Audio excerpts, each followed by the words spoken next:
इनके पास सिर्फ ये उम्मीद है कि अभी आज इलेक्शन कमीशन ने 2 दिन एक्स्ट्रा दिए हैं नॉमिनेशन पेपर्स के लिए, मगर क्या अगले 72 घंटों के अंदर ये सारा प्रोसेस, अगर ये हाई कोर्ट में जाते हैं और वो अपील करते हैं, क्या इनको अगले 48 से 72 घंटों में वो तमाम रिलीफ मिल जाएगी?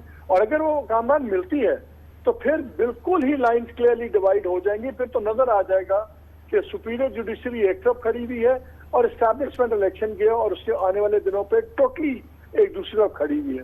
सो अगर पीटीआई को भी रिलीफ आ जाती है तो हमें जो दूसरा टेंशन बढ़ेगी उसके अपने कॉन्सिक्वेंसेस हैं।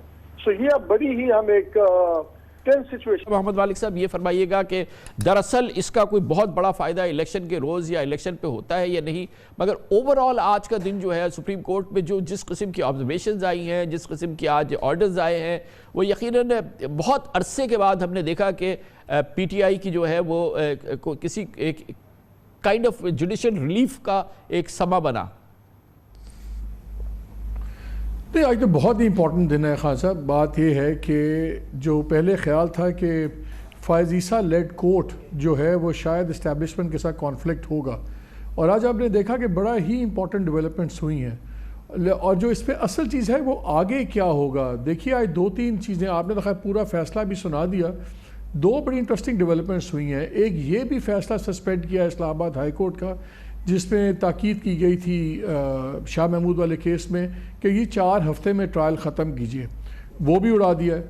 और जो दूसरे केस की आप बात कर रहे थे लेवल प्लेइंग फील्ड में, उसमें स्पेसिफिकली बात हुई कि जी उनके लॉयर ने कहा कि हमें जी एमपीओ के तहत उठा रहे हैं, जी मेंटेनेंस ऑफ पब्लिक ऑर्डर है और इसको रोकना चाहिए। तो उस पर उन्होंने कहा हम इस पर हुक्म कर देते हैं, अगरचे हुक्म उस तरह तो अभी तक नहीं आया, लेकिन जो यहाँ पे हम प्लानिंग सुन रहे हैं और जो बातें अभी तक सामने भी आ रही हैं वो यही है कि बहुत बड़ा ख़तरा इस बात का था इनके कैंडिडेट्स को, और है भी, कि जो जो फाइल करेगा नॉमिनेशन पेपर्स उसके बाद उस पर एमपीओ के केसेस बनेंगे और हिफाजती तहवील में ले लिया जाएगा। अब अगर इस पर स्पेसिफिक ऑर्डर आ जाता है कि एमपीओ के तहत आप नहीं उठाएंगे उन लोगों को जिन्होंने कैंडिडेचर फाइल किया हुआ है, तो ये एक बहुत बड़ा धचका लगेगा। इस पर हम बात करते हैं। हमें ज्वाइन कर रहे हैं पाकिस्तान के नामवर सीनियर सहाफ़ी, न्यूज़ एनालिस्ट है जनाब मोहम्मद मालिक। मोहम्मद मालिक साहब, हम आगे चल के आपसे बात करेंगे। आज सुप्रीम कोर्ट ऑफ पाकिस्तान ने बहुत ही रिलीफ दिया था, बहुत ही इंपॉर्टेंट वहाँ से आज चीज़ें सामने आई थी, मगर इससे पहले कि आज का दिन ख़त्म होता, इलेक्शन कमीशन ऑफ पाकिस्तान की जानिब से एक बहुत ही फैसला कुन कार्रवाई सामने आई है। पीटीआई को बल्ले का निशान नहीं देगा इलेक्शन कमीशन ऑफ पाकिस्तान, और उसके साथ ही इंट्रा पार्टी इलेक्शन जो हैं वो पीटीआई के वो भी उन्होंने कलअदम करार दे दिए हैं। बहुत डिसाइसिव कार्रवाई की है पीटीआई के ख़िलाफ़, उसके इलेक्शन प्रॉस्पेक्ट्स पे एक बहुत बड़ा एक तरह से ये बहुत बड़ी कार्रवाई है इलेक्शन कमीशन ऑफ पाकिस्तान की। आप चाहे अंग्रेजी का अंपायर ले लें या एम्पायर ले लें, लेकिन वो कहते हैं ना एम्पायर स्ट्राइक्स बैक, ये स्ट्राइक बैक हुआ है। जो इतनी बड़ी रिलीफ सुबह सुप्रीम कोर्ट ने दी उसका आई थिंक एडमिनिस्ट्रेटिव जवाब हमने देख लिया। हमें अब समझ आ रही है कि सुप्रीम कोर्ट जिनकी नहीं सुन रही, इलेक्शन कमीशन शायद सुन रहा है, और ये बड़ा एक ब्लो इसलिए है क्योंकि हर जगह अब उनका जो उम्मीदवार है उसको एक डिफरेंट इंतखाबी निशान लेना पड़ेगा। अब हो सकता है वो अपने पोस्टर्स पे या कैंपेन में ये तो कहें कि बल्ले के हमायत याफ्ता या समथिंग लाइक दैट, लेकिन फर्क तो पड़ेगा। अमलन तो पार्टी को बाहर कर दिया गया है पीटीआई को फॉर ऑल प्रैक्टिकल पर्पसेस। लेकिन जब आप इनके लोगों से कामराना बात करते हैं तो सबका ख्याल ये है कि 4 से 5% का फर्क पड़ेगा अगर इस कंफ्यूजन में वोट लॉस हुआ, और उनका कॉन्फिडेंस ये है कि अगर जरा सा भी इलेक्शन खुल के होने दिया जाता है तो लीड इतनी ज्यादा है पीटीआई का जो पीडीएम और एस्टैब्लिशमेंट के खिलाफ गुस्सा लोगों को इतना है कि उनका ख्याल है कि हम ये 4-5% का बोझ भी उठा लेंगे लॉस ऑफ वोट्स, लेकिन पॉलिटिकल इम्पैक्ट है, बहुत स्ट्रॉन्ग मैसेजिंग है, और उससे भी ज्यादा मैसेजिंग मेरा ख्याल है ये स्ट्रॉन्ग है कि अब फ़ायज़ ईसा साहब लेड सुप्रीम कोर्ट और एस्टैब्लिशमेंट क्लियरली एट ऑड्स हो गए हैं, और ये चीज़ आगे जाके अब और भी बढ़ सकती है। तो इसमें बहरहाल अभी तो इसमें पीटीआई के पास मौका है ना कि हाई कोर्ट चले जाएं, फिर आखिर में सुप्रीम कोर्ट भी है। आपके ख्याल में पीटीआई को कोई उम्मीद है अभी भी, इसके बाद भी, आज इलेक्शन कमीशन की कार्रवाई के बाद, कि उनको शायद कोई रिलीफ है हाई कोर्ट से, फिर अल्टीमेटली कोई सुप्रीम कोर्ट से मिल जाए? इनके पास सिर्फ ये उम्मीद है कि अभी आज इलेक्शन कमीशन ने 2 दिन एक्स्ट्रा दिए हैं नॉमिनेशन पेपर्स के लिए, मगर क्या अगले 72 घंटों के अंदर ये सारा प्रोसेस, अगर ये हाई कोर्ट में जाते हैं और वो अपील करते हैं, क्या इनको अगले 48 से 72 घंटों में वो तमाम रिलीफ मिल जाएगी?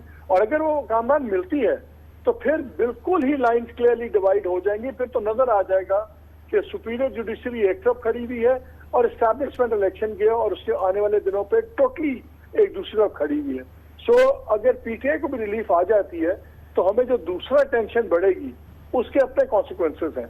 सो ये अब बड़ी ही हम एक टेंस सिचुएशन। मोहम्मद मालिक साहब, ये फरमाइएगा कि दरअसल इसका कोई बहुत बड़ा फायदा इलेक्शन के रोज या इलेक्शन पे होता है या नहीं, मगर ओवरऑल आज का दिन जो है सुप्रीम कोर्ट में जो जिस किस्म की ऑब्जर्वेशंस आई हैं, जिस किस्म के आज ऑर्डर्स आए हैं, वो यकीनन बहुत अरसे के बाद हमने देखा कि पीटीआई की जो है वो किसी एक काइंड ऑफ जुडिशियल रिलीफ का एक समा बना। नहीं, आज तो बहुत ही इंपॉर्टेंट दिन है खान साहब। बात यह है कि जो पहले ख्याल था कि फायजीसा लेड कोर्ट जो है वो शायद इस्टेब्लिशमेंट के साथ कॉन्फ्लिक्ट होगा, और आज आपने देखा कि बड़ा ही इंपॉर्टेंट डेवलपमेंट्स हुई हैं। और जो इस पर असल चीज़ है वो आगे क्या होगा। देखिए, आज 2-3 चीज़ें आपने तो खैर पूरा फैसला भी सुना दिया। 2 बड़ी इंटरेस्टिंग डेवलपमेंट्स हुई हैं। एक ये भी फैसला सस्पेंड किया इस्लामाबाद हाई कोर्ट का, जिसमें ताकीद की गई थी शाह महमूद वाले केस में कि ये 4 हफ्ते में ट्रायल ख़त्म कीजिए, वो भी उड़ा दिया है। और जो दूसरे केस की आप बात कर रहे थे लेवल प्लेइंग फील्ड में, उसमें स्पेसिफिकली बात हुई कि जी उनके लॉयर ने कहा कि हमें जी एमपीओ के तहत उठा रहे हैं, जी मेंटेनेंस ऑफ पब्लिक ऑर्डर है और इसको रोकना चाहिए। तो उस पर उन्होंने कहा हम इस पर हुक्म कर देते हैं, अगरचे हुक्म उस तरह तो अभी तक नहीं आया, लेकिन जो यहाँ पे हम प्लानिंग सुन रहे हैं और जो बातें अभी तक सामने भी आ रही हैं वो यही है कि बहुत बड़ा ख़तरा इस बात का था इनके कैंडिडेट्स को, और है भी, कि जो जो फाइल करेगा नॉमिनेशन पेपर्स उसके बाद उस पर एमपीओ के केसेस बनेंगे और हिफाजती तहवील में ले लिया जाएगा। अब अगर इस पर स्पेसिफिक ऑर्डर आ जाता है कि एमपीओ के तहत आप नहीं उठाएंगे उन लोगों को जिन्होंने कैंडिडेचर फाइल किया हुआ है, तो ये एक बहुत बड़ा धचका लगेगा। लेकिन आई थिंक आज ये 2-3 डेवलपमेंट्स बहुत ही ज़बरदस्त हुई हैं। लेकिन देखना अब यही है जो हम वो क्या आपके नज़दीक वो क्या है डेवलपमेंट जिनको आप कह रहे हैं कि वो शायद सबसे ज़बरदस्त हैं? देखिए, अगर एमपीओस के रिलेटेड कि जी आप एमपीओ के तहत कैंडिडेट नहीं उठाएंगे तो ये बड़ा ही इम्पॉर्टेंट और बड़ा ही बहुत बड़ी बेनिफिट होगा। बिकॉज इस वक्त तक ये डिसीजन हुआ है कि जो लोग जिनके 50% से भी ज़्यादा जीतने के इम्कान हैं उनको तो डेफिनेटली उठाया जाएगा। आपने ये भी देखा कि पिछले 2-3 दिनों में कितने ज़्यादा पब्लिक झगड़े और डकैतियों के मुकदमात होने शुरू हो गए और कैंडिडेट्स के ऊपर। अच्छा, यहाँ पे बातचीत ये चल रही है कि 2-3 लेवल्स हैं। वो कैंडिडेट जिनको 50% से ऊपर चांसेस समझा जाता है कि जीतने के हैं, उन पर बहुत ज़्यादा सख्ती होगी। लेकिन एक और इंटरेस्टिंग डेवलपमेंट ये हो रही है कि एक बाजू का दरवाज़ा काफ़ी कैंडिडेट्स को वो ये मिल रहा है कि अगर आप पीपल्स पार्टी के नाम पे इंतखाबी अपने फॉर्म्स लें और अगर आप वहाँ पे इलेक्शन लड़ना चाहें तो तब आपको एक साफ रास्ता मिल रहा है। बहुत जो सीरियस कैंडिडेट्स हैं उनको आज़ाद इलेक्शन लड़ने की भी फैसिलिटी अलाउ नहीं की जा रही। जो आईपीपी में लोग जाना नहीं चाहते जो है, और जो लोग पीएमएलएन में किसी कीमत में नहीं जाना चाहते, अब उनके पास 2 ऑप्शन रह गए, या तो वो पीपल्स पार्टी की तरफ से लड़ें। अब क्या ये डिलिबरेटली हो रहा है या ये एक फॉल आउट है कि लोगों को ये नज़र आ गया कि पीपल्स पार्टी सेफ है या एक्चुअली सेफ बना दी गई है? ये एक बड़ी इंटरेस्टिंग डेवलपमेंट। मगर ये तो सारी आप जो बात आप कर रहे हैं, जाहिर है कि हम उसको ये तो नहीं कह सकते कि यही 100% ये बात है, मगर ये तो एक ऑर्केस्ट्रेशन और कंप्लीट इंजीनियरिंग की आप बात कर रहे हैं इलेक्शन की। अच्छा, दूसरी चीज़ आज जो बड़ी इंपॉर्टेंट डेवलपमेंट है वो है साइफर केस के हवाले से बहुत ही कैटेगोरिकल रिमार्क्स हैं और बहुत ही आई थिंक एडवर्सली इम्पैक्ट किया है गवर्नमेंट के केस को, ख़ासतौर पर साइफर के मामले में आज सुप्रीम कोर्ट ने। नहीं, और उसमें एक और बहुत इंपॉर्टेंट बात हुई जब ये ऑब्जर्वेशन आई कि ये आप उम्र कैद और सजाए मौत की बात कहाँ से कर रहे हैं। और जो ऑनरेबल जजेस थे उनकी बात से तासुर ये मिला कि मैक्सिमम अगर उन्होंने कहा आपने 80 पेज का फैसला लिख दिया है जस्टिस उमर फारूक के हवाले से इस्लामाबाद हाई कोर्ट के, और 80 पेज में और रस्सी में कोई फ़र्क नहीं रह गया है, आपने उनको तो रस्सी के करीब पहुंचा दिया जबकि ये 2 साल की सज़ा का केस है। नहीं, उसमें 2-3 बातें हुई हैं। देखिए, एक तो उन्होंने जो यहाँ पे बहुत ज़्यादा ख़तरा था पीटीआई को और लोगों का भी ख्याल था कि जो खास साहब को अगर सज़ा होती है तो कम अज़ कम लाइफ इम्प्रिजनमेंट टाइप होगी और बहुत स्ट्रॉन्ग मैसेज जाएगा। अगरचे कोर्ट ने आज कहा है कि जी हमारी ऑब्जर्वेशंस को ट्रायल कोर्ट फौकियत ना दे, उनके ऊपर कोई रिस्ट्रिक्शन नहीं होगी, लेकिन सुप्रीम कोर्ट ने तो अपना माइंड दे दिया है और बड़ी क्लियरली दे दिया है। और आपकी बात बिल्कुल ठीक है, जो एक बहुत बड़ा हवा एक बना हुआ था साइफर केस का, वाकई उस गुब्बारे में से आज बहुत तेज़ी से हवा निकली है। और जो अभी कुछ लोगों से ऑफ द रिकॉर्ड मेरी बात हो रही थी इस फैसले के बाद, तो आपको नज़र आता है कि एक नर्वसनेस आई है, एक बिल्कुल नर्वसनेस आई है पावरफुल हलकों में कि अब इस डेवलपमेंट को कैसे डील करना है। It has created a very big dent जिसको आप कहते हैं। और PMLN का मसला ये चल रहा है खान साहब कि वो कामरान वो चाह रहे हैं कम अज़ कम हमें 150 सीट्स गारंटीड हों, यहाँ पे 120 नहीं टापने देने की बात हो रही है।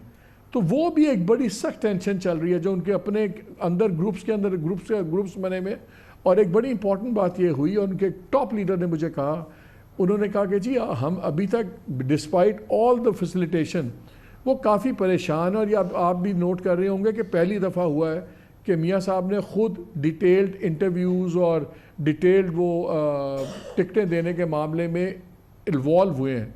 और ये भी कहा जा रहा है कि वहाँ ये फ़ैसला हुआ है कि उन लोगों को टिकट्स दें जिनमें कम अज़ कम इतनी सख्त हो कि अगर उनके पास टिकट ना भी हो PMLN की, तो तब भी जो वो वोट एक्सपेक्ट कर रहे हैं उसका 75% वोट वो अपने तय उठा सकें। तो वहाँ नर्वसनेस और बड़ी है आज। और जो उनका ख्याल था कि बिल्कुल अब मामला dusted and done and dusted है, वो आज बहुत ज़्यादा प्लान्स में डिस्टर्बेंस आई है। बहुत बहुत शुक्रिया जनाब मोहम्मद मालिक हमारे साथ थे इस पर। अब हाँ, आज के दिन के हवाले से बड़ी अहम डेवलपमेंट करते हैं। ख़ास तौर पे आज जो सुप्रीम कोर्ट ऑफ पाकिस्तान की कार्रवाई हुई थी वो बहुत इंपॉर्टेंट थी, उसकी बहुत ही सिग्निफिकेंट उसके हवाले से डेवलपमेंट्स थी। लेकिन थोड़ी देर में ये बहरहाल अब इलेक्शन कमीशन की कार्रवाई आ गई।